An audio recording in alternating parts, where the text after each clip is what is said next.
قال الله تبارك وتعالى في كلامه المجيد: أعوذ بالله من الشيطان الرجيم. بسم الله الرحمن الرحيم.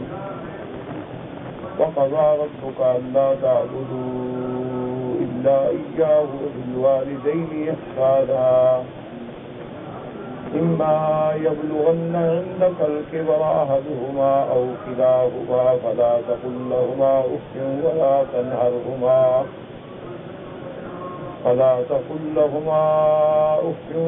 تنهرهما وقل لهما قولا كريما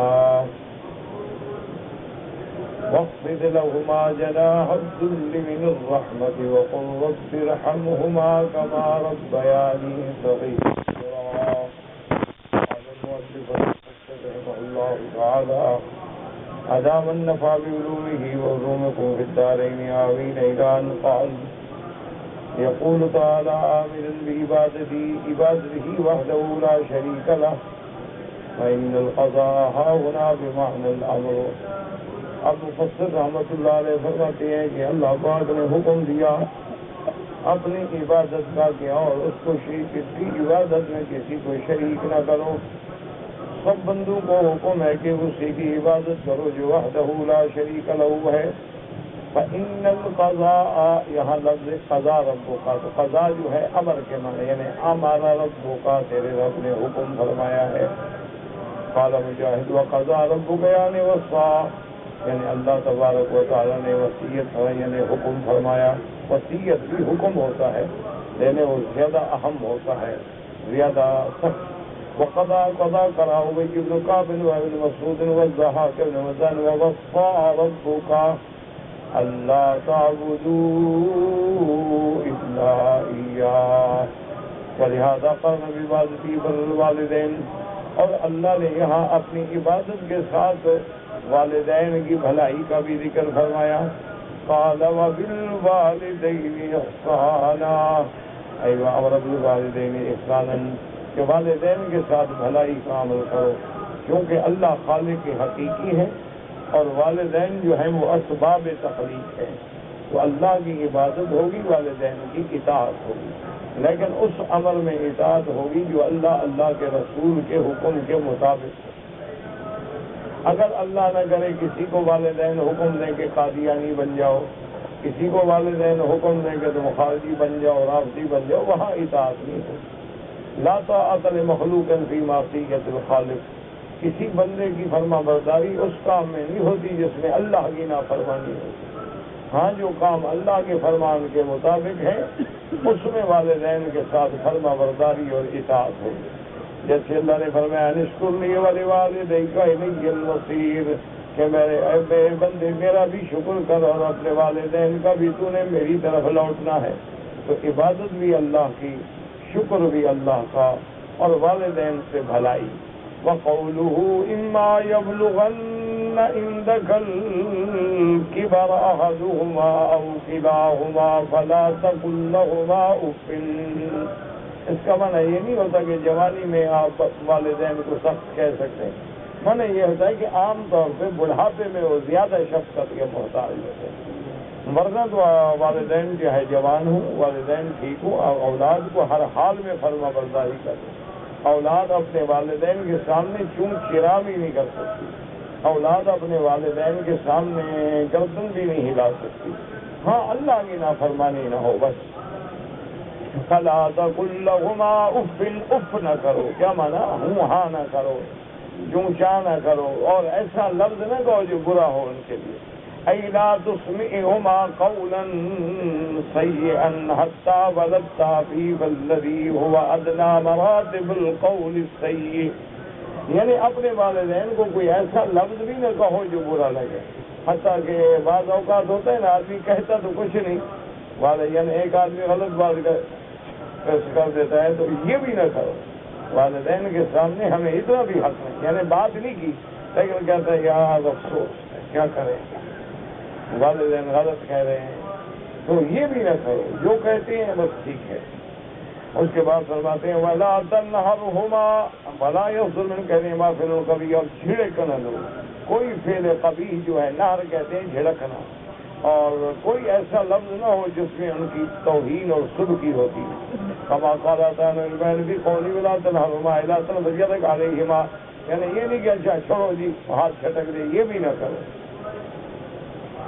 وَلَهُمَا نَهَاهُ عَنِ الْقَوْلِ الْقَبِيحِ وَالْفِعْلِ الْقَبِيحِ أَمَرَهُ بِالْقَوْلِ الْحَسَنِ وَالْفِعْلِ الْحَسَنِ. جب اللہ نے فرمایا کہ گندا زبان سے گندی بات بھی نہ ہو، گندا اشارہ بھی نہ ہو، تو مانا کیا ہے؟ زبان سے بات بھی فرما برداری کی اور عمل بھی فرما برداری کا. ہر حال میں والدین کے سامنے اطاعت ہو، والدین کی فرما برداری ہو، اور والدین کے دل سے تیرے لیے دعا نکلے. اس لیے قرآن کہتا ہے ربنا هب لنا من ازواجنا وذریاتنا قرۃ اعین. یا اللہ ہماری گھر والوں کو، اولاد کو ہماری آنکھوں کی ٹھنڈک بنا دے. یعنی والدین کی نظر پڑے تو آنکھیں ٹھنڈی ہو جائیں، والدین خوش ہو جائیں کہ دیکھو میرے باپ، میری اولاد کیسی مطیع ہے، کیسی فرما بردار. اسی لیے وہ حدیث مبارک میں آتا ہے کہ جب ایک بار 3 آدمی جو تھے وہ غار میں بند ہو گئے، غار کے آگے پتھر آ گیا، تو انہوں نے پھر اپنے اعمال حسنہ کا وسیلہ پکڑا. تو ان میں سے ایک آدمی نے کہا کہ یا اللہ تو جانتا ہے کہ میں اپنے والدین کو دودھ پلاتا ہوں رات کو، اور جب تک دودھ نہ پلا لوں میں سوتا نہیں. آپ جانتے ہیں کہ ایک رات میں دودھ لے کے آیا تو ان کی آنکھ لگ گئی، تو میں سرانے ساری رات دودھ لے کے کھڑا رہا کہ کب آنکھ کھلتی ہے تو دودھ پیش کروں. اگر میرا یہ عمل تیرے دربار میں سچا ہے تو مہربانی کرو رستہ کھول دے. تو رستہ کھل گیا. تو اس لیے ہمیشہ یاد ایک ہوتا ہے کہ ظاہر داری کرتے ہیں آدمی، یا والدین صاحب جائیداد ہوں تو پھر اولاد بڑی خوشامد کرتی ہے کیونکہ مرے جلدی اور اولاد جائیداد ہمیں ملے نہیں. اللہ تو دلوں کو جانتے ہیں کہ تم دل سے اطاعت کر رہے ہو یا دولت کے لیے کر رہے ہو، تم دل سے عزت کر رہے ہو یا کسی غرض سے عزت کر رہے ہو. تو اصل بات یہ ہے کہ اولاد کو ہر حال میں فرما بردار ہونا چاہیے. وَقُلْ لَهُمَا قَوْلًا كَرِيمًا أي لينا طيبا حسنا يتأدب تأدب وتوقير وتعظيم. جب والدین سے بات کرو تو عزت سے، اکرام سے، توقیر سے، احترام سے. یہ نہیں ہو ادھر اور جا، عزت اکرام تکریم تعظیم تمہارے والد ہیں. وَخْفِضْ لَهُمَا جَنَاحَ الذُّلِّ مِنَ الرَّحْمَةِ، مانا ہوتا ہے اپنے پر گرا دو، مانا یعنی ان کے آگے جھک جاؤ، ان کے آگے نرم ہو جاؤ، ان کے آگے متواضع بن جاؤ.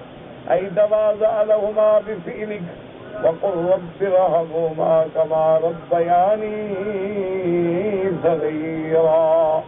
اور ان کے لیے دعا بھی کرو کہ میرا اللہ میرے والدین کے بڑھاپے میں، میرے والدین کے موت کے بعد ان پہ رحم فرما جیسے وہ میرے بچپن میں مجھ پہ رحم کرتے. اَيْ فِي كِبْرِهِمَا وَعِنْدَ وَفَاتِهِمَا، جب میرے والدین بوڑھے ہوں یا موت کے قریب ہوں تو رحم فرما. قال ابن عباس ثم انزل الله ما كان للنبي والذين آمنوا أن يستغفروا للمشركين. پھر حکم آ گیا کہ اب ایمان والے جو ہیں اگر والدین کافر ہیں، ہندو ہیں، قادیانی ہیں، عیسائی ہیں، ان کے لیے ان کے مرنے کے بعد مغفرت کی دعا نہ کریں.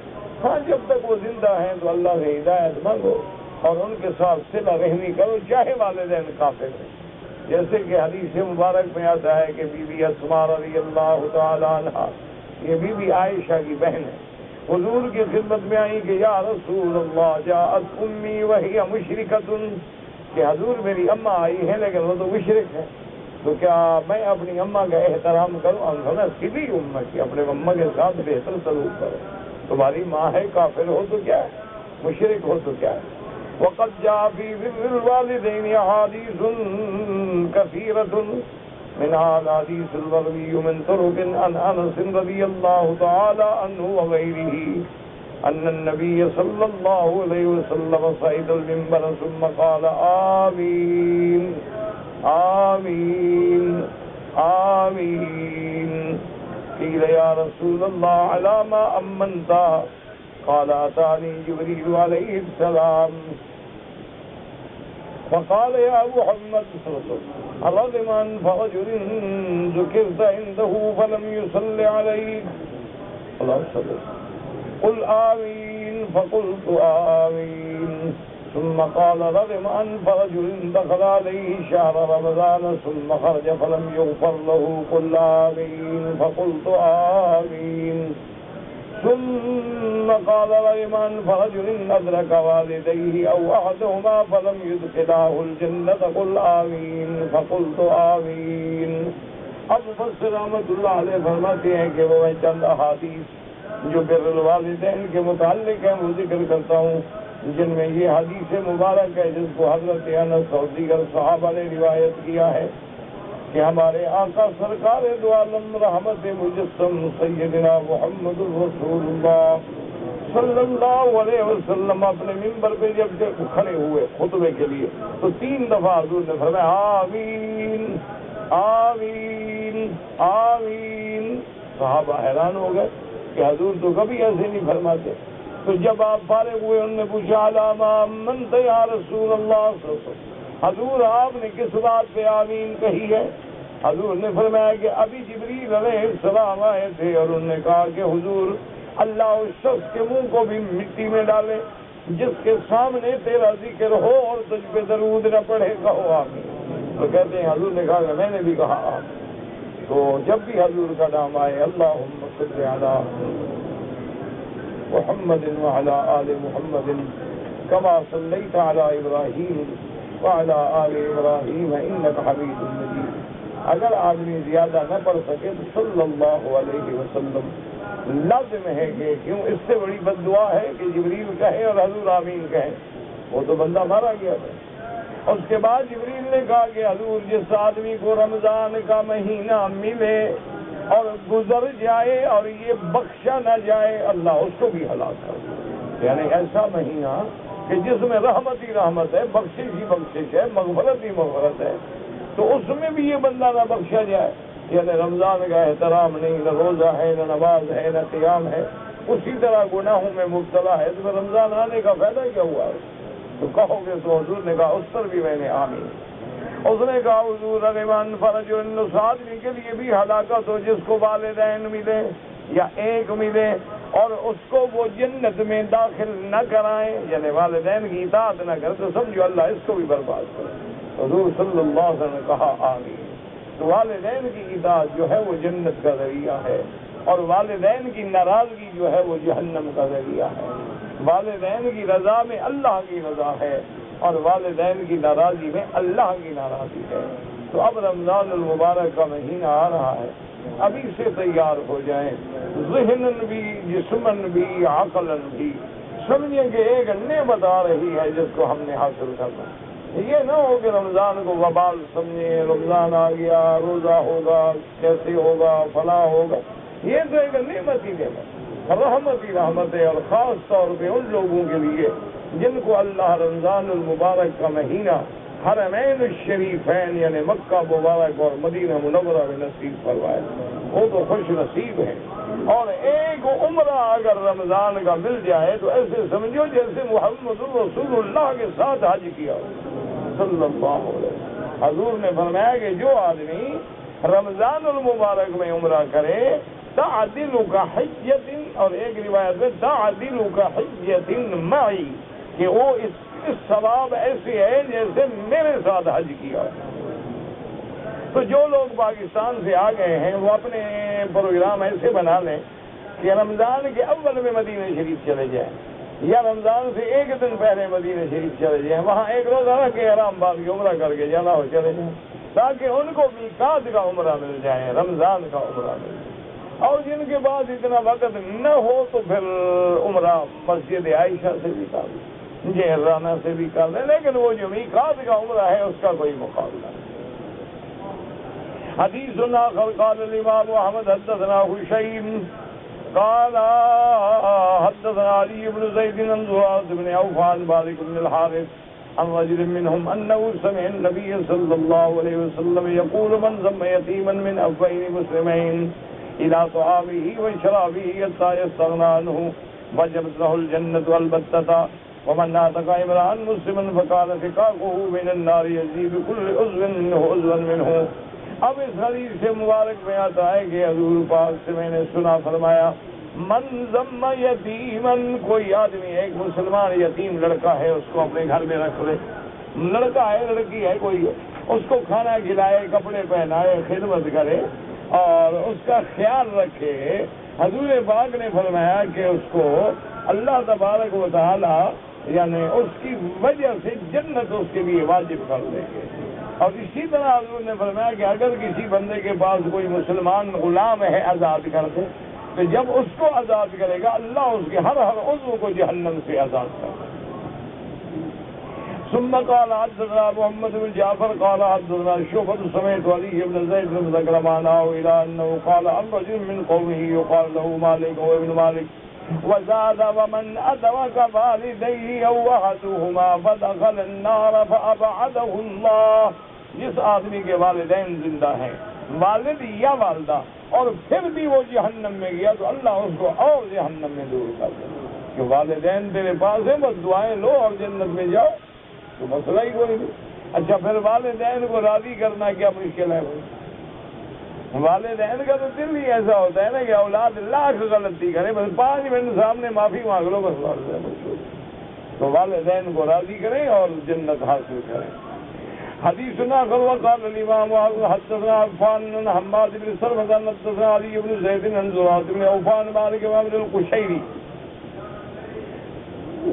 سمعت رسول الله صلى الله عليه وسلم يقول من اعتق رقبة مسلمة فهي فداؤه من النار. جو بندہ ایک غلام آزاد کرے گویا جہنم سے آزاد ہو گیا. فقال فإن كل عظم من عظامه محررة بعظم من عظامه. اس کا ہر جوڑ اس کی آزادی کا بدلہ ہوگا.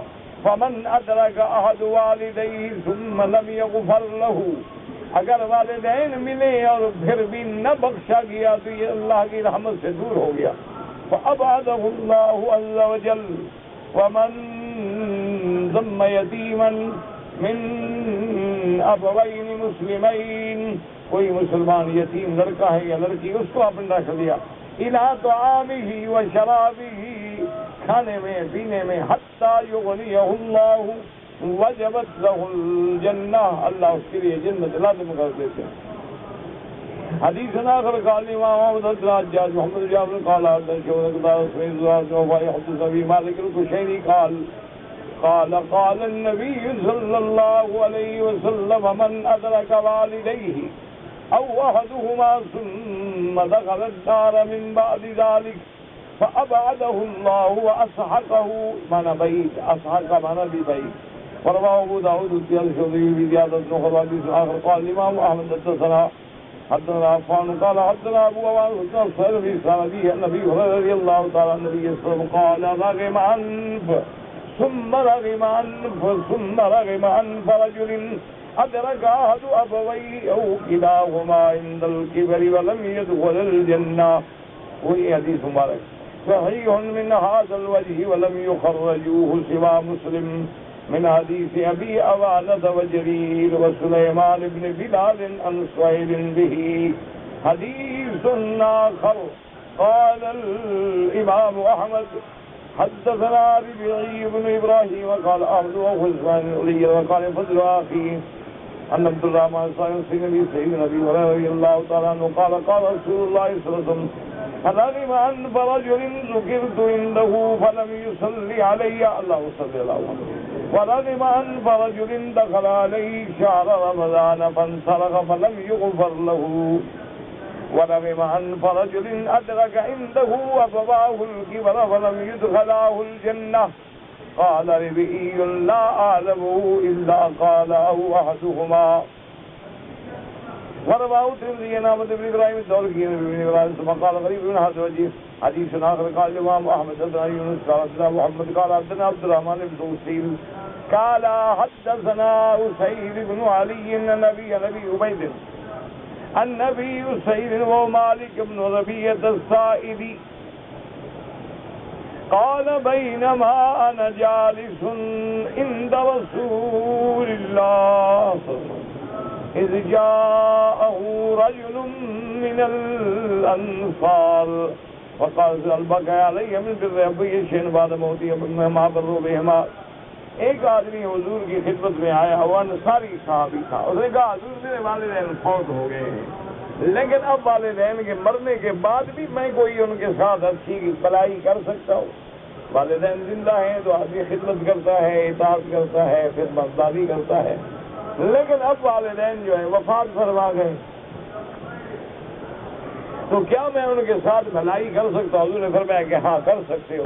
قال نعم خصال اربع الصلاة علیہما دعا والاستغفار لہما، ان کے لیے اللہ سے بخشش مانگو. وإن فاز احدہما، اگر تیرے والدین کسی سے کوئی وعدہ کر گئے تو پورا کرو.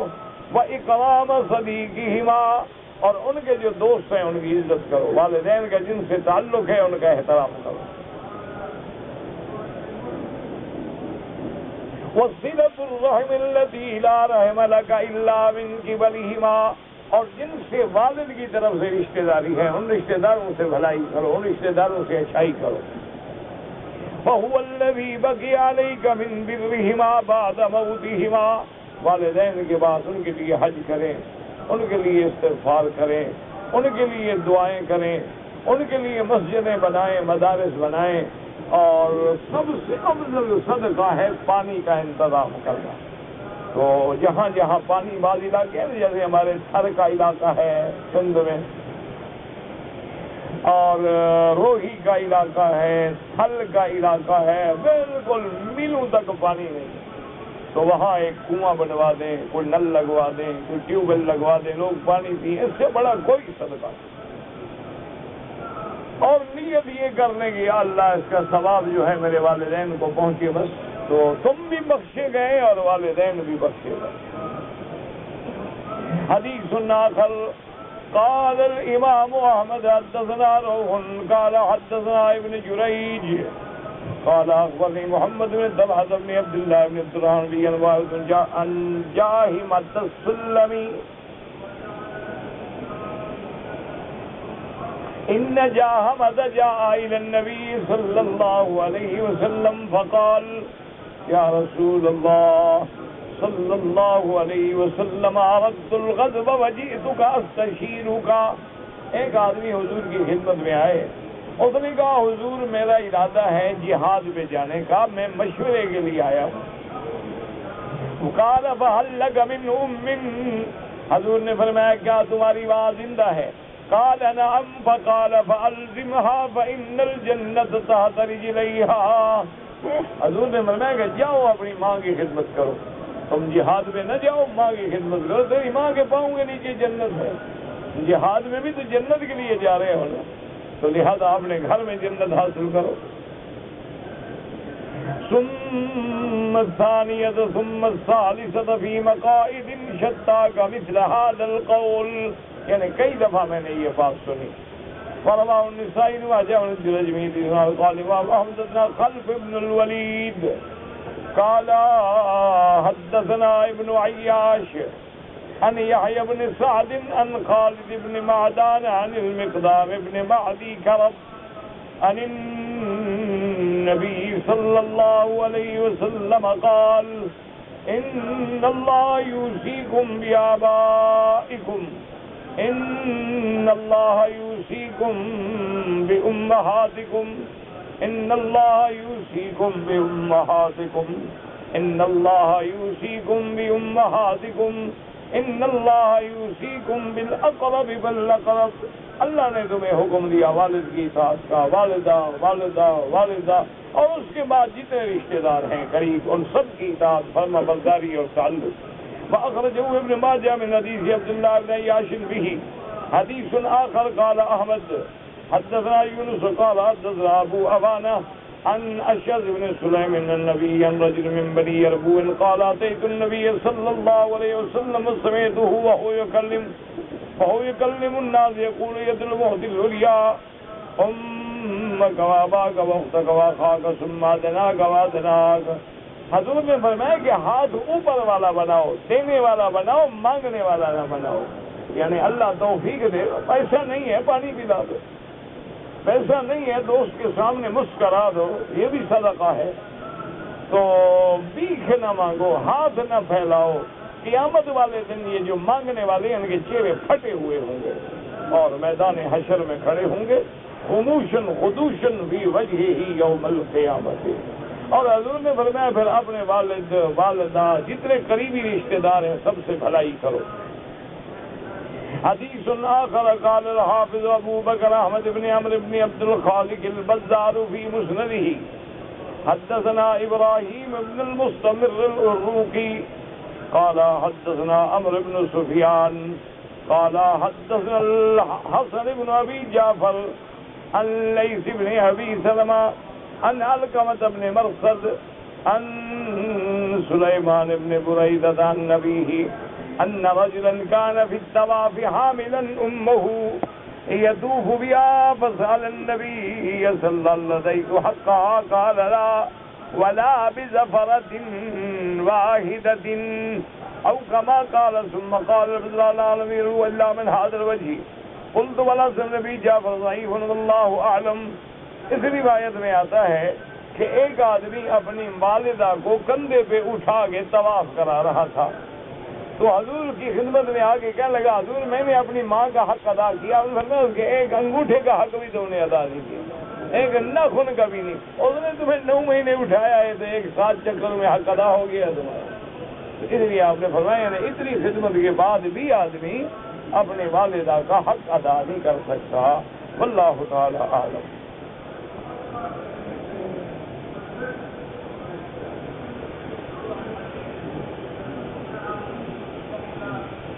میرے بھائی اسراء اور معراج جو ہے وہ ایک ہی رات میں ہے۔ اسرا بعبدہ لیلا من المسجد الحرام الى المسجد الاقصی، یہ اسراء ہے۔ اور بیت المقدس کے بعد آسمانوں میں جو ہے وہ معراج ہے، اور یہ دونوں ایک رات میں ہیں۔ یہ نہیں کہ اسراء الگ ہے یا معراج الگ ہے۔ جبریل علیہ السلام براق لائے، سرکار دو جہاں براق پہ مسجد اقصی گئے، اس کے بعد صخرہ سے پھر آسمانوں پہ گئے اور پھر بیت المقدس میں واپس آئے، پھر بیت المقدس میں براق پہ مکے واپس آئے۔ اسراء اور معراج ایک رات میں۔ کہتے جی کہ اگر آدمی کھا پی رہے ہیں اور کوئی آدمی آگے سلام کہے السلام علیکم، جواب دے سکتے ہیں، لیکن کہنے والے کو احتیاط کرنی چاہیے کہ اگر کوئی آدمی کھا پی رہا ہے یا کوئی آدمی قرآن شریف پڑھ رہا ہے یا کوئی آدمی اپنے مقام سے ہٹ کے کسی الگ جگہ بیٹھا ہے، مانا وہ کچھ پڑھنا چاہتا ہے، تو اس کو ڈسٹرب نہ کرے۔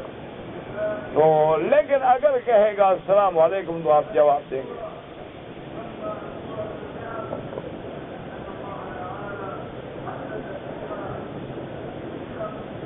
کہتے جی کہ اگر کوئی عورت اپنے خاوند کی اجازت سے 3 مہینے کے حمل کو گرا دیتی ہے، بالکل حرام ہے اور ناجائز ہے۔ اجازت کیا مطلب؟ اجازت شریعت کے خلاف کوئی اجازت نہیں ہوتی۔ ایک بات یاد رکھیں کہ اگر ایک آدمی ہے، اس کی اولاد ماشاءاللہ زیادہ ہے اور وہ چاہتی ہیں کہ اب ذرا وقفہ ہو جائے، تو وہ ایسی دوائیں استعمال کر لیں کہ حمل نہ ہو۔ یہ مانا نہیں کہ حمل ہو جائے تو گرایا جائے، وہ جو فقہا نے لکھا ہے وہ تم نے سمجھا ہی نہیں۔ فقہا نے یہ لکھا ہے کہ اگر حمل 4 مہینے سے اوپر ہو گیا اور پھر گرایا جائے تو گویا آپ نے زندہ انسان کو قتل کیا ہے، کیونکہ 4 مہینے کے بعد بچے میں روح آ جاتی ہے، بچے میں روح بڑھ گئی تو وہ تو زندہ ہو گیا، تو اب آپ نے زندہ کو مارا ہے۔ اگر 4 مہینے سے پہلے گرایا ہے تو وہ گناہ نہیں ہوگا، یہ نہیں کہ جائز ہے، تم نے سمجھا ہی نہیں۔ 4 مہینے سے پہلے ہو گئے، 1 مہینے کو حمل گرانا حرام ہے مطلقاً۔ اور یہ بھی یاد رکھیں کہ حمل گرانے سے عورت کے لیے جسمانی بھی نقصان ہے اور ہر لحاظ سے نقصان ہے، تو آپ بچیں۔ ہاں وقفہ کر سکتے ہیں، مانا کوئی دوائی لے لیں، آج کل انجیکشن ہے، کوئی انجیکشن لگوا لیں، یا عورت ٹیوب رکھ لیتی ہے، مرد کنڈم استعمال کر لیتے ہیں تاکہ بھی جلدی جلدی حمل نہ ہو، ذرا وقفہ ہو جائے، پہلے بچے ذرا تگڑے ہو جائیں، یہ جائز ہے، یہ کوئی بنا نہیں۔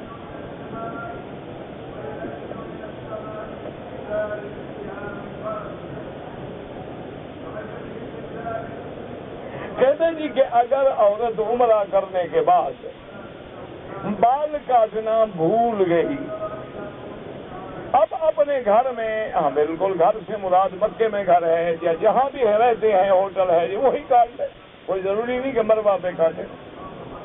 اگر وہ بالکل بھول گئی اور اس کو مدینے میں یاد آیا تب بھی کاٹے، اگر بالکل بھول گئی اپنے ملک میں بھی یاد آیا تب بھی کاٹے، لیکن دم دینی ہوگی، حد حرم سے نکل جائے تو پھر دم دینی پڑے۔ اور دوسری بات یہ ہے کہ بال کاٹنے سے پہلے میاں بیوی بھی مل گئے تب بھی دم پڑ گئے، کیونکہ جب تک بال نہ کٹے عورت احرام میں ہے۔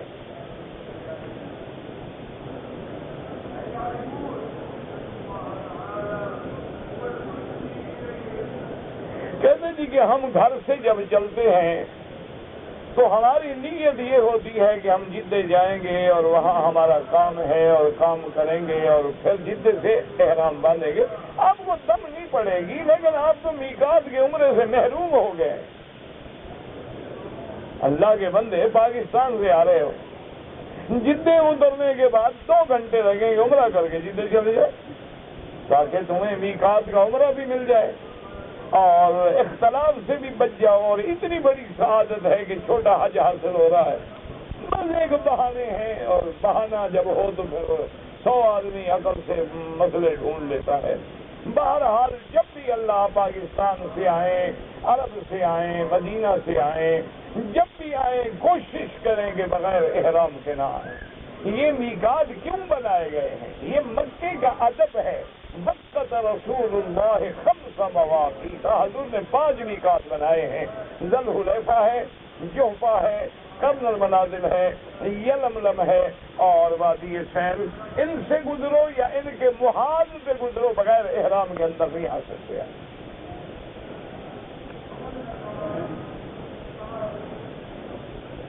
کیا جی؟ السلام علیکم ورحمۃ اللہ۔ فرض پتہ نہیں کیا بلا ہوتی ہے یار، پتہ نہیں کیا لکھا ہے۔ اچھا فرض لکھا ہے، گھوڑا ہے، گھوڑے کا گوشت جو ہے جائز ہے، کھا سکتے ہیں، لیکن بعض ائمہ نے مکروہ لکھا ہے بس۔ وہ تو بخاری شریف میں بھی حدیث ہے۔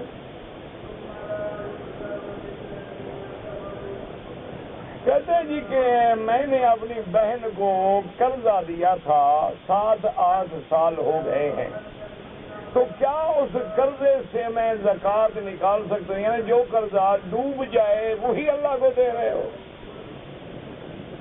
بالکل نہیں نکال سکتے، آپ اپنے پیسے سے زکوٰۃ نکالو۔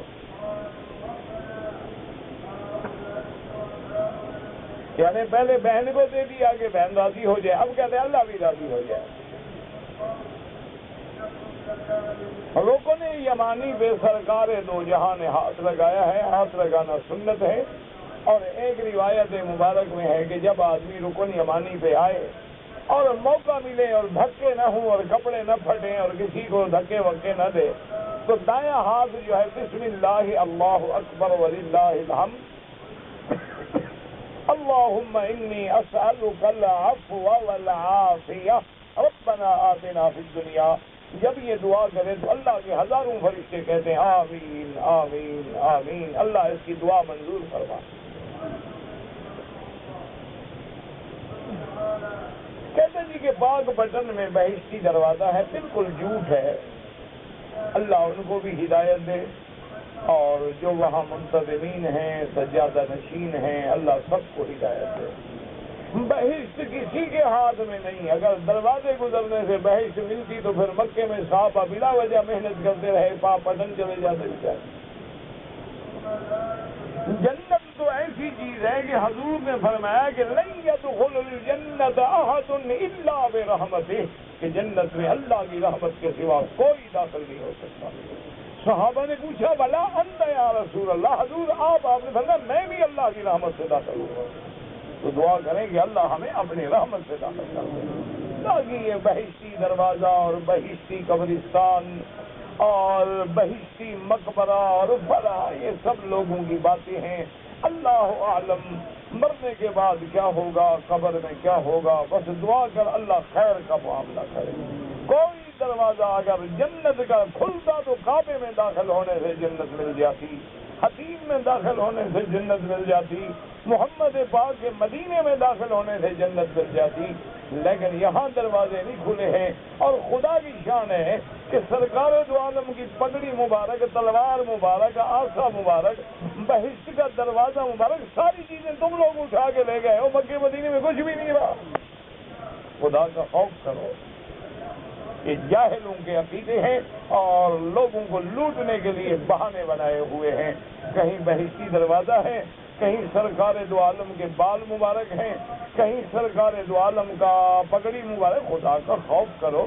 ایمان سے کہو اگر آج اللہ ہمیں حضور کے بال تو بڑی چیز ہے نا, جوتے کی ایک تسمہ بھی مل جائے ہم کسی کو دیں گے؟ بال تو بال ہے نا. اگر ہمیں حضور کے جوتے کے نیچے تلوے کا ایک ذرا سا ٹکڑا بھی مل جائے ہم کسی دوسرے کو دے دیں گے وہ؟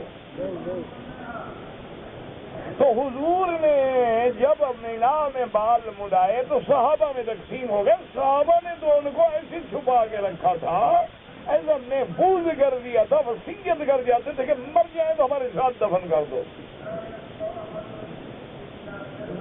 اور کبھی دیکھو فلاں مقام پہ پہنچے ہوئے ہیں اور کبھی دیکھو فلاں مقام پہ پہنچے ہوئے ہیں. یہ لوگوں نے بس اللہ معاف کرے غریب مسلمانوں کو, ضعیف الاعتقاد مسلمانوں کو لوٹنے کے لیے سب بہانے بنائے ہیں اور کوئی روایت صحیح نہیں ہے. کہتے ہیں جی کہ نماز جنازہ میں لوگ لمبی لمبی دعائیں پڑھتے ہیں. تو ہاں جنازے میں تو بڑی لمبی دعائیں ہیں, تمہیں نہ آئے تو ان کا کیا قصور ہے؟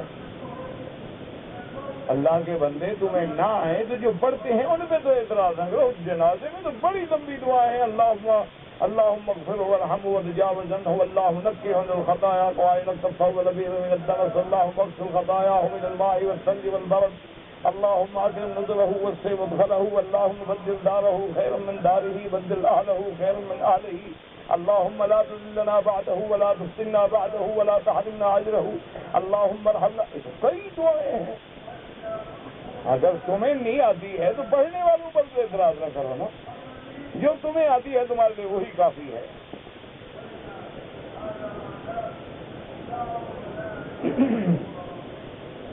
کہتے ہیں جی کہ دعائے استخارہ جو ہے میرا بھائی چھپی ہوئی لے لو, تمہیں یاد نہیں ہوگی, دعا لمبی ہے. اللهم انی استخیرک بعلمک واستقدرک بقدرتک واسألک من فضلک العظیم فإنک تقدر ولا اقدر وتعلم ولا اعلم اللهم ان كنت تعلم ان هذا الامر خير لي في ديني وعاقبة امري ومعاشي في عاجله وعاجله فاقدره لي فسهل علي. یہ تو بڑی لمبی دعا ہے, تم چھپی ہوئی لے لو. 2 رکعت نماز پڑھو نیت استخارہ. جی میں نے گھر بنانا ہے, دل میں یہی خیال ہے, یا میں نے شادی کرنی ہے, بیٹے کی کرنی ہے, بیٹی کی کرنی ہے, فلاں آدمی سے کرنی ہے, مکان بنانا ہے, تجارت کرنی ہے. تو جب آؤ اللہم ان کنت تعلم ان ھذا الامر, یہی اس کام کا نام لوگ, یا اللہ یہ میرا کام جو ہے میرے لیے بہتر ہے.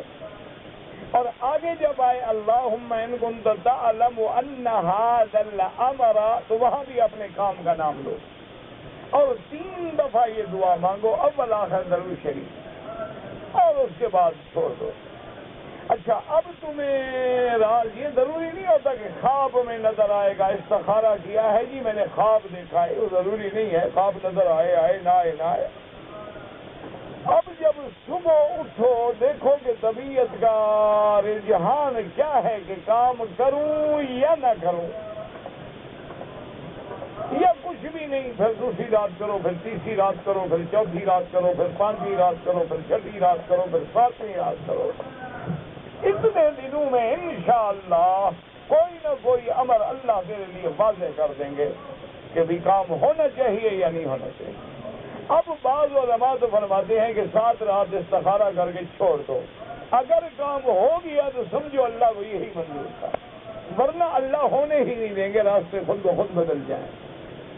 یہ استخارہ ہے اور بہت ضروری ہے، ہر کام میں کیا کرو، خاص طور پہ گھر ہے، شادی ہے، تجارت ہے، اس میں استخارہ کرو گے تو کبھی گھر برباد نہیں ہوں گے۔ ہم لوگ پہلے غلطیاں کر لیتے ہیں اور پھر بعد میں روتے رہتے ہیں۔ والدین فوت ہو گئے، ان کے لیے دعا کرو، خیرات کرو۔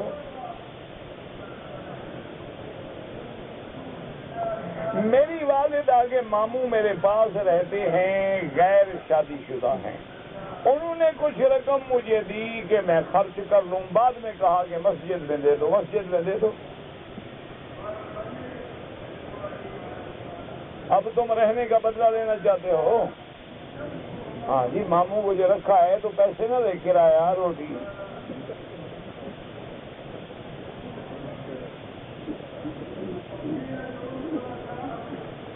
ایک عمرہ میں نے پاکستان سے کر لیا ہے اور ایک عمرہ میں نے مدینہ منورہ سے کر لیا الحمدللہ۔ اب اگر مزید عمرے کرنا چاہوں مسجد عائشہ سے، نفلی عبادت ہے، لیکن تمام ائمہ کے نزدیک مکے میں رہتے ہوئے جتنی دیر عمرے پہ گزارو، طواف میں گزارو تو زیادہ ثواب ہے۔ پاپا پاکستان میں ہو کہ ٹخنوں کے نیچے شلوار، پاکستان میں ہو یا عرب میں ہو، شلوار ہو یا پاجامہ ہو، جب حضور نے منع فرما دیا حرام ہے، بس سیدھی سی بات ہے، پاکستان ہو یا عرب ہو، کوئی بھی۔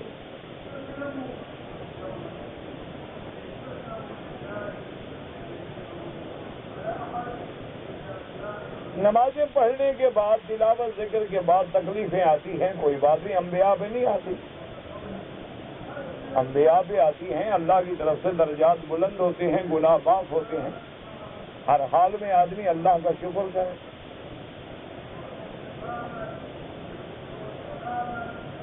جب ہم نماز جنازہ پڑھتے ہیں تو اللہ اکبر میں ہاتھ اٹھانا حنفی مسلک میں نہ اٹھائے، اور اگر حنبلی مسلک میں ہے تو اٹھا لے۔ بابا یہ اعلیٰ اولا کے جھگڑے ہیں، کیوں خام خواہ لڑائیاں لڑتے ہیں؟ جو اٹھاتے ہیں تو کوئی مسئلہ نہیں اٹھاتے ہیں تو کوئی مسئلہ نہیں، مستحب کا معاملہ ہے، کوئی فرض کا معاملہ نہیں۔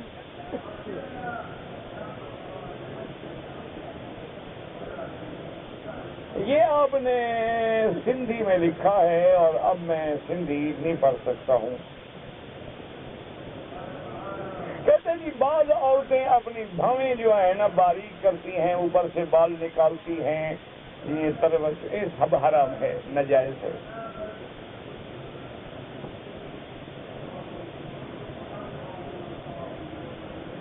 اگر پاکستان سے کوئی آدمی عمرے کے لیے آیا، احرام نہیں باندھا، تو کیا کرنے آیا تھا؟ نہیں آیا تو عمرے کے لیے، احرام تو باندھا نہیں ہے، تو باقی زیارت کروانی تھی کعبہ شریف کو۔ اب عمرہ بھی کرے، ایک دم بھی ادا کرے۔ اگر ایک عورت نے عمرہ کیا، طواف کر لیا، صفا مروہ دوڑ لی اور اس کے بعد اپنے بال خود کاٹ لیے، بالکل ٹھیک ہے، عورت اپنے بال خود کاٹے، کیوں؟ اور دوسرا کیوں کاٹے؟ یا اس کا خامد۔ لیکن ایک بات ہے کہ عورتیں کبھی یوں بال پکڑ لیتی ہیں یا یوں پکڑ لی، یہ ناجائز ہے۔ عورتوں کو بال کٹھے کریں اور جہاں آخر میں پہنچے وہاں چھوٹے سے کاٹے، سارے سرے کٹ جائیں۔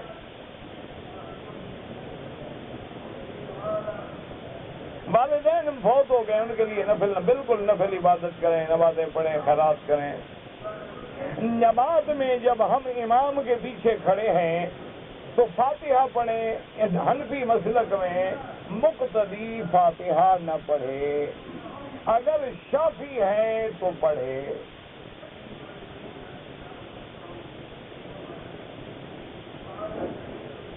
کہتی ہیں جی کہ میں درس کے لیے بکرا بطور صدقہ دینا چاہتی ہوں، آپ لے لیں۔ میں تو نہیں لے سکتا، نہ میں بکرا ذبح کرا سکتا ہوں، نہ میں تقسیم کر سکتا ہوں، مجھے اس ذمہ داری سے معاف رکھیں اور ناراضگی نہ ہو۔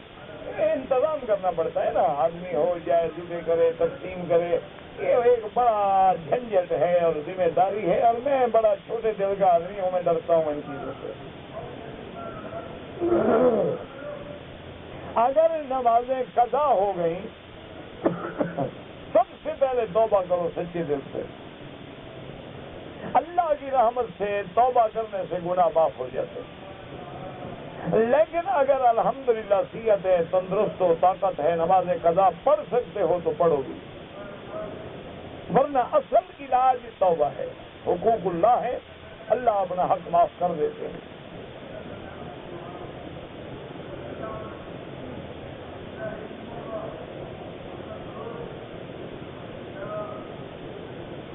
میں نے کسی آدمی کو قرضہ دیا تھا، اس نے میرا روپیہ نہیں دینے کی صورت میں قاضی کے پاس گیا، اس نے فیصلہ دیا کہ جب وہ روزی کرے گا تب ادا کرے گا، تو ٹھیک ہے، اور قاضی کیا کرتا، جب اس کے پاس ہے نہیں تو کیا کرے؟ نہ ایک آدمی کے پاس پیسے نہ ہوں تو کیا کرے؟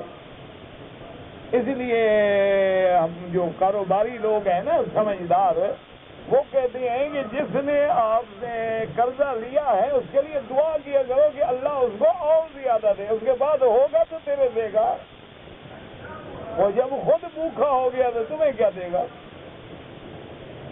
تو اس لیے بہرحال یا تو اس کو معاف کر دو اور یا پھر اس کو مہلت دو، جب اللہ توفیق دے وہ تمہیں دے دے۔ لیکن یہ قرضہ ہے، معاف نہیں ہوتا، اور نیت کر لو تو اللہ ادا بھی کرا دیتے ہیں۔ سچے دل سے نیت کر لو کہ اللہ میں نے قرضہ دینا، اور پھر محنت میں لگ جاؤ، ایسی برکت ہوتی ہے کہ قرضے اتر جاتے ہیں۔ اور استغفار پڑھو جتنا پڑھ سکتے ہو، استغفر اللہ استغفر اللہ استغفر اللہ استغفر اللہ، بس یہ چلتے پھرتے، وضو ہے نہیں ہے، ہر حال پاک ہے پلید ہے، ہر حال میں پڑھتے رہو، کم از کم 1000 2000 3000 روز کا پڑھ لو، انشاءاللہ دیکھو 1-2 مہینے میں قرضے شرضے سب نکل جائیں اور رزق کے دروازے اللہ کھول دے۔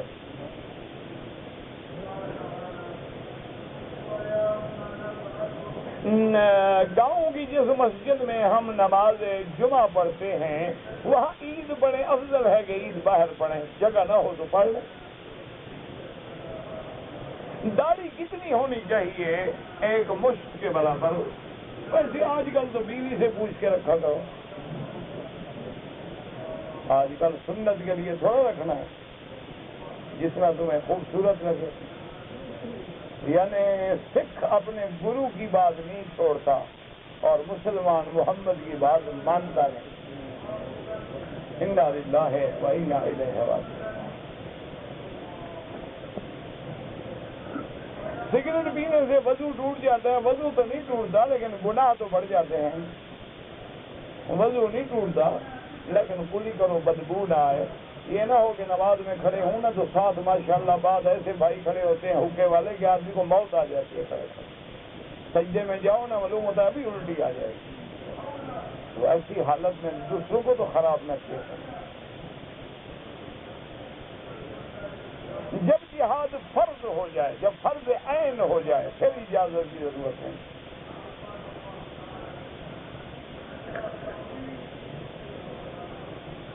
پورا مکہ، پورا حرم جو ہے وہ مسجد الحرام ہے، جہاں بھی نماز پڑھو 1 قلاق ملے گا۔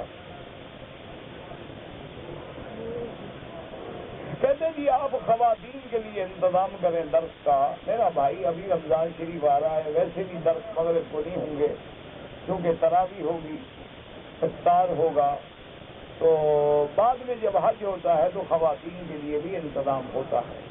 سارا سال تو درس ہوتا ہے نا، سبق ہوتا ہے۔ یہ تو میں سبق کو تقریر بنا دیتا ہوں کہ جو لوگ کھڑے ہوئے ہیں وہ بیچارے کیا کریں، ورنہ اصل میں تو یہ ہمارا سبق ہے کہ ہم نے کتاب پڑھنی ہے، پڑھانی ہے۔ تو لیکن اس کو میں بس وہ مکس اچار بناتے ہیں نا، جیسے اس طرح کوشش کرتا ہوں کہ جو میرے بھائی کھڑے ہیں ان کے پلے میں تو کچھ پڑ جائے، صرف کتاب ہی پڑھاتے رہیں گے تو ان کو کیا فائدہ ہوگا۔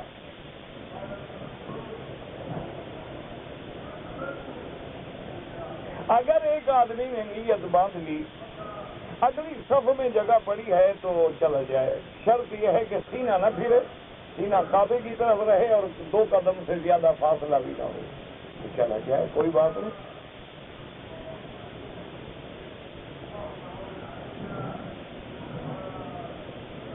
کہتے جی میری دادی فوت ہو گئی، اللہ مغفرت فرمائے، اور جتنے فوت ہو گئے اللہ سب کی مغفرت فرمائے، اور جتنے قبروں میں ہیں اللہ ان کی قبروں کو باغ جنت بنائے، اور جتنا زندہ ہیں اللہ ہمارے گناہ معاف کر دے اور خاتمہ ایمان کے فرمائے، دنیاوی اخروی مشکلات دور فرما دے۔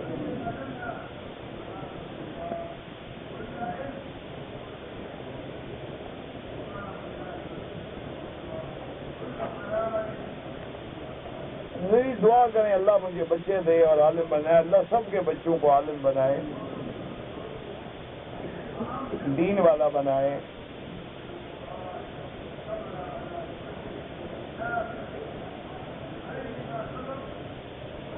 عورتیں ہمارے ملک میں جو فصلوں میں کام کرتی ہیں، چارہ کاٹتی ہیں، بوائی کرتی ہیں، اگر وہ صرف خامد ہے، بہن ہیں، بھائی ہیں، محرم ہیں، کوئی غیر بندہ نہیں ہے اور کوئی پردے کا خطرہ بھی نہیں ہے اور کام بھی وہ اپنی رضامندی سے مدد دینا چاہتی ہے خامد کو، تو کوئی حرج نہیں۔ اور اگر غیر محرم ہے اور اختلاط ہے اور عورتوں نے پانچے اوپر کپڑے کھینچے ہوتے ہیں بیچاری، انہیں پانی کی وجہ سے ٹنڈلیاں ننگی ہوتی ہیں، پھر حرام ہے، ناجائز ہے۔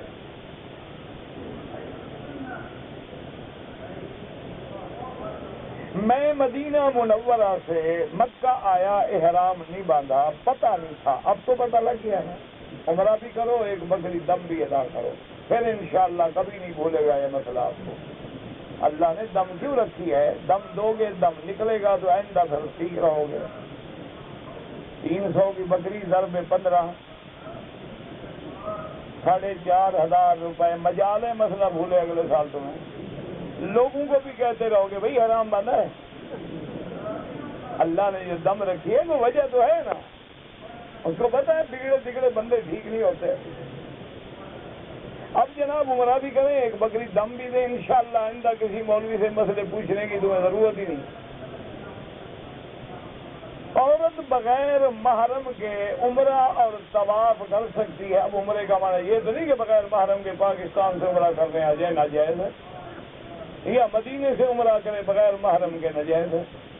ہاں اگر مکے میں ہے، خاوند بیٹھا ہے یا ہوٹل میں ہے، طواف پہ اکیلے آ گئی، کوئی حرج نہیں، کوئی بات ہے۔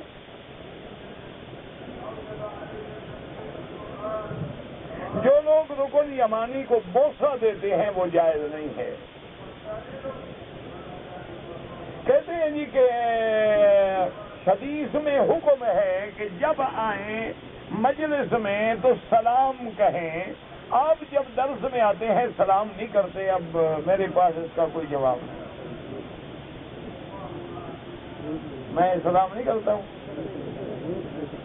اب یہ نہیں کر سکتا کہ تمہارے کان میں آگے کہوں السلام علیکم، یہ نہیں کرتا۔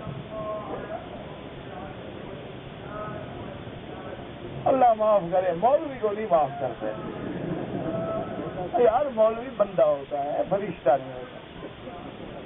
مولوی تمہاری نسل سے ہوتا ہے، بندہ ہوتا ہے، اس سے بھی گناہ ہوتے ہیں، خطائیں ہوتی ہیں، وہ بھی انسان ہے، اور پھر مولوی بھی اسی طرح ہوگا جیسے تم ہو۔ جب مقتدی ابو بکر تھا، امام محمد مصطفیٰ، اسی لیے ایک آدمی نے حضرت علی رضی اللہ عنہ سے پوچھا، اس نے کہا کہ امیر المومنین سیدنا علی رضی اللہ تعالی عنہ وارضاہ وہ آدمی خارجی تھا، دشمن اہل بیت تھا۔ کہنے لگا کہ حضرت علی سائیں سمجھ ہی نہیں آتی بات، حضرت ابو بکر کے زمانے میں، حضرت عمر کے زمانے میں، حضرت عثمان کے زمانے میں رضی اللہ عنہم اجمعین، اسلام پھیل گیا، کسریٰ، قیصر، قسطنطنیہ، اسپین، چین تک اسلام جا پہنچا، اور جب سے آپ خلیفہ بنے ہیں ایک بستی بھی فتح نہیں ہوئی۔ اور ایک حضرت علی وجہ کیا ہے کہ جب سے آپ بنے ہیں امیر المومنین تو ایک انچ بھی اس علاقہ کافروں کا مسلمانوں نے فتح نہیں کیا، اور آپ نے دارالخلافہ بھی مدینے سے اٹھا کے کوفہ لے گئے۔ تو کیا وجہ ہے کہ ان کے زمانے میں اسلام نے بڑی کامیابی کی اور آج کے زمانے میں بریک لگ گئی ہے؟ تو حضرت علی نے فرمایا کہ جب ابو بکر عمر عثمان خلیفہ تھا تو وزیر علی تھا، اور جب میں خلیفہ بنا تمہارے جیسے بدبخت میرے وزیر ہیں تو فتح کیسے ہو؟ بات حقیقت ہے، اس لیے یاد رکھو، اب مولویوں کو یہ نہ سمجھا کرو کہ وہ بایزید بستامی ہوگا، وہ خواجہ نظام الدین ہوگا، وہ جلال الدین بخاری ہوگا، وہ ابو زکریا ملتانی ہوگا، اور وہ محبوب سبحانی ہوگا، وہ علی حجویری ہوگا، اور کوئی مولوی بھی تمہارے جیسا ہوگا انشاءاللہ۔ فرق اتنا ہوگا تم 3 بکرے کھاتے ہو، 1 بکرا کھاتا ہو،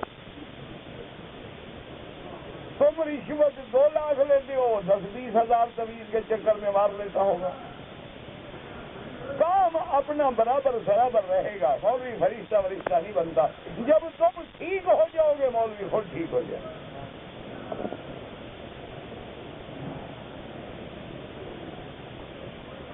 اگر صفا مروا کے درمیان وضو ٹوٹ گیا، بغیر وضو کے کر لیا کوئی بات نہیں۔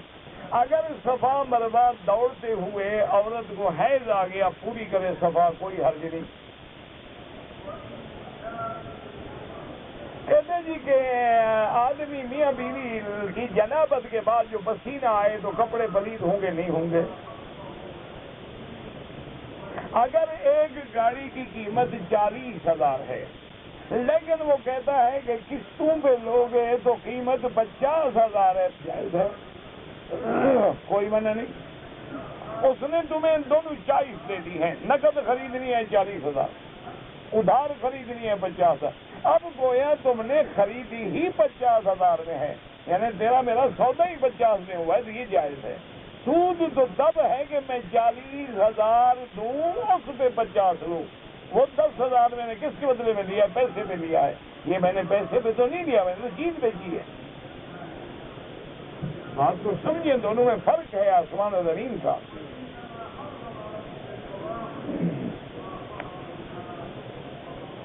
میرے بیٹے نے اپنے بیٹے کا نام محمد پتہ نہیں کیا رکھا ہے، مجھے نہیں پتا کیا لکھا ہے، اور بیٹی کا نام رکھا ہے IRA۔ مجھے تو نہیں سمجھ آتی یہ کیا ہے، انگریزی نام ہوگا، کوئی مسلمانوں کا نام تو نہیں لگتا۔ یہ میری یا ارا یا ڈیانا یا مونا کارلو، یہ تو پھر وہی لگتے ہیں نام۔ ان سے اپنا رشتہ جوڑنا ہے قیامت میں تو رکھ لو، ورنہ تو فاطمہ، عائشہ، سلمہ، امیمہ، میمونہ، سودا، زینب، ام کلثوم، رقیہ، ہمارے پاس تو حضور کی بیٹیوں کے نام ہیں، بیویوں کے نام ہیں۔ مسلمانوں کو کیا کمی ہے؟ اب تمہاری مرضی ہے۔ اگر بارش کے دنوں میں قبر بیٹھ جائے تو قبر پہ عذاب ہوتا ہے، کیوں؟ کوئی عذاب نہیں ہوتا۔ یہ کیا منع ہے؟ جس کی قبر بیٹھ جائے عذاب ہوتا ہے؟ اللہ معاف کرے، دعا کرو اللہ کرے کسی کو عذاب نہ ہو۔ اللہ کے بندے، قبریں گر جاتی ہیں، قبریں بیٹھ جاتی ہیں، بارش میں مکان گر جاتے ہیں، بارش میں بلڈنگیں گر جاتی ہیں۔ یہ کیا مطلب ہے کہ بارش آ گئی قبر گر گئی بیچاری کا عذاب ہو گیا؟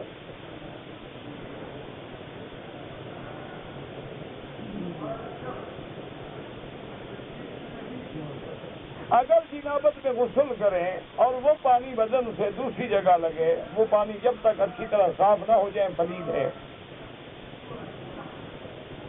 جب ہم عمرے کے لیے آئے ہیں کراچی سے، واپس جائیں گے، طواف الوداع واجب نہیں ہے، لیکن عمرے والے طواف الوداع کریں ضرور، یعنی نہ کرو تو جرمانہ نہیں ہوگا، لیکن لازماً کرو۔ موت حیات کا اللہ کو پتا ہے، پتہ ہی پھر نصیب ہوگا کعبہ کے نہیں ہوگا۔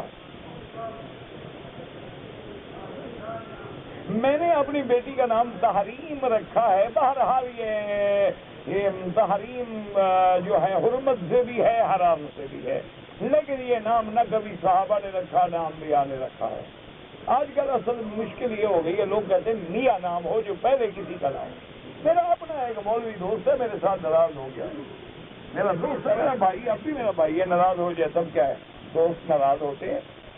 تو کہنے لگا کہ مکی صاحب میری آج فون آیا ہے, میرے گھر میں بیٹی پیدا ہوئی ہے, اس کا کوئی نام رکھیں تو آپ نام تجویز کریں. میں نے کہا یار تم خود مولوی ہو, عالم آدمی ہو, خدا کے بندے, مجھ سے کیا نام پوچھتے ہو؟ اصل کی بات کرو, کوئی نام رکھ لو. حضور کی بیٹیوں کے نام ہیں, حضور کی بیویوں کے نام ہیں, صحابیات کے نام ہیں, محدثہ عورتوں کے نام ہیں, مفسرہ عورتوں کے نام ہیں, بڑی بڑی عالمہ فاضلہ اولیاء اللہ عورتیں گزری ہیں, ان کے نام ہیں. کہنے لگا نہیں وکیل صاحب, بات یہ ہے کہ آپ کی بھابھی ماڈرن ہے, کوئی ماڈرن نام تجویز کریں. میں نے کہا بھائی ڈیانا ہی رکھ لو. اس دن سے وہ ناراض ہے غریب. کہتے ہیں جی آپ نے مجھ سے طنز کیا. اللہ جانے میں نے کیا بتائیں کیا طنز. بہرحال اللہ اسے بھی ہدایت دے, اللہ مجھے بھی ہدایت دے. انا للہ ہے. یہ میرا بھائی ہے, کبھی کوئی تحریم رکھ دیتا ہے, کبھی کوئی حریم رکھ دیتا ہے, کبھی کوئی حریض رکھ دیتا ہے, کبھی کوئی اریبہ رکھ دیتا ہے, کبھی کوئی رابعہ کے بجائے رابعہ یا رابی رکھ دیتا ہے, کبھی روبی رکھ دیتا ہے. سارے فلمی نام ہے, خدا کا خوف کرے. مسلمانوں والے نام رکھے. اب تو مصیبت ایک اور آ گئی ہے. اچھا نام ہونا, مثلا زبیدہ آ گیا, زوبی گئے ہیں. انا للہ و انا الیہ راجعون. ایسا انگریز ہمارے دماغوں پہ مسلط ہوا ہے کہ نام مسلمان کا ہے, اندر آدمی کافر ہے. انا للہ و انا الیہ راجعون.